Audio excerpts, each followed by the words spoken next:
نطق هذا البرنامج إلى الخطابة أدعو الأخ أبا بكر، أرجو منه أن يتفضل أمامنا ويخطب بالعربية الفصحى حول سيرة المصطفى صلى الله عليه وسلم.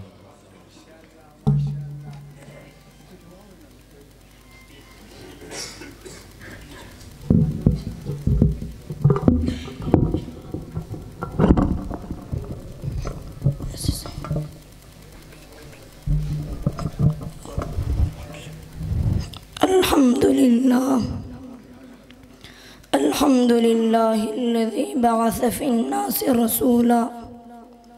رسولا يتلو عليهم آياته ويزكيهم ويعلمهم الكتاب والحكمة.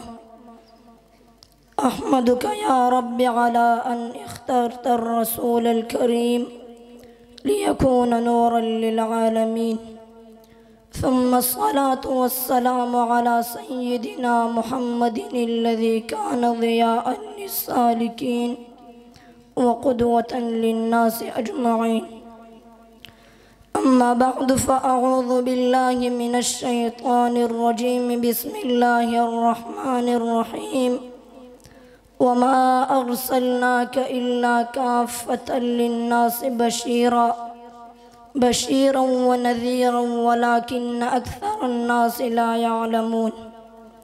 وعن عائشة رضي الله تعالى عنها قالت: ما خير النبي صلى الله عليه وسلم بين أمرين إلا اختار أيسرهما ما لم يأثم، فإذا كان الإثم كان أبعدهما منه.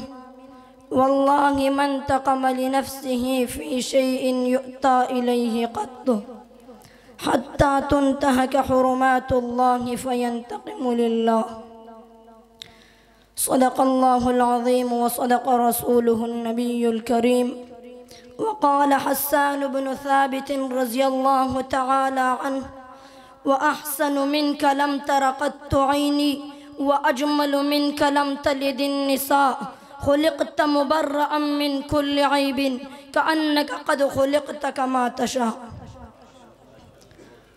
رئيس الحفلة المبجل وضيوفنا الكرام وزملائي الأعزة، أريد أن أقدم إلى حضراتكم كلمة وجيزة حول الموضوع سيرة الرسول صلى الله عليه وسلم.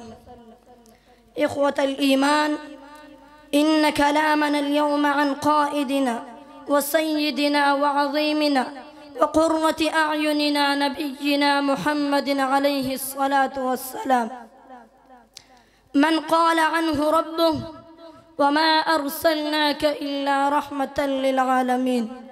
محمد تحن إليه القلوب، محمد تطيب به النفوس، محمد تقر به العيون، محمد دموع العاشقين تسيل لذكره.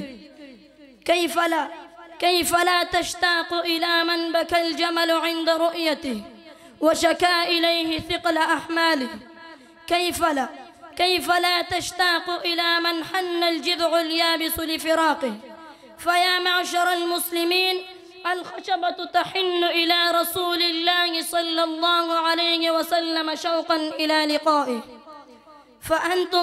فأنتم أحق أن تشتاقوا إليه صلى الله عليه وسلم. ولا تخجل أخي المؤمن ويا محب رسول الله صلى الله عليه وسلم من دموع بدت لذكره.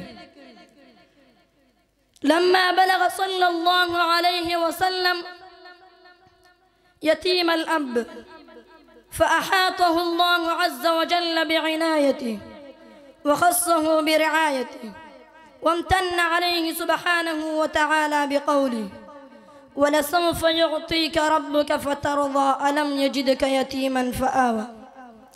وتشرفت السيدة حليمة السعدية بإرضاعه، ثم تولاه جده عبد المطلب فأحبه محبة خاصة وأولاه عناية فائقة، وكان يقدمه على غيره ويقول: إن لابني هذا لشأنا. وبعد وفاة أمه وجده آلت رعايته صلى الله عليه وسلم إلى عمه أبي طالب، كان قليل المال وكثير العيال، فتحمل النبي صلى الله عليه وسلم المسؤولية منذ صغره، وعمل برعي الغنم لمساعدة عمه. أيها المحبون للنبي صلى الله عليه وسلم، إن رسول الله صلى الله عليه وسلم كان محفوظا بعين الله تعالى، محفوفا برعايته في كل مراحل حياته، فقد اتسم شبابه صلى الله عليه وسلم بالجد والنشاط والعمل والاجتهاد والسعي في الأرض طلبا للرزق، واتصف صلى الله عليه وسلم بأجمل الأخلاق وأنبلها وأفضلها وأكملها، وقد وصفه الله تعالى بقوله: وإنك لعلى خلق عظيم. ولما سمعت السيدة خديجة بنت خويلد رضي الله عنها بنبل صفاته وكرم أخلاقه صلى الله عليه وسلم، وكانت امرأة لبيبة حازمة، بعثت إليه فعرضت عليه أن يخرج في مالها إلى الشام تاجرا، ثم عرضت عليه الزواج فتزوجها صلى الله عليه وسلم. أيها المتشوقون لسماع سيرة رسول الله صلى الله عليه وسلم، لما بلغ صلى الله عليه وسلم 40 عاما أوحي إليه، وأول ما بدأ به صلى الله عليه وسلم من الوحي الرؤيا الصالحة في النوم، فكان لا يرى رؤيا إلا جاءت مثل فلق الصبح، أي تحققت كما رآها صلى الله عليه وسلم. ثم حبب إليه أن يخلو بغار حراء ويتعبد فيه الليالي الكثيرة، حتى جاءه الملك بالوحي فقال: اقرأ، فكانت تلك الكلمة أول ما أنزل عليه صلى الله عليه وسلم. وبقي صلى الله عليه وسلم في مكة 13 سنة يدعو قومه إلى الله تعالى بالحكمة والموعظة الحسنة، ثم هاجر إلى المدينة المنورة وأقام فيها مجتمعا متحابا متلاحما، فسطع منها نور الهدي النبوي الخالد بالأخلاق الحميدة، ودخل الناس في دين الله أفواجا لما رأوا من رحمته وسماحته صلى الله عليه وسلم، وتحقق الإطمئنان والاستقرار.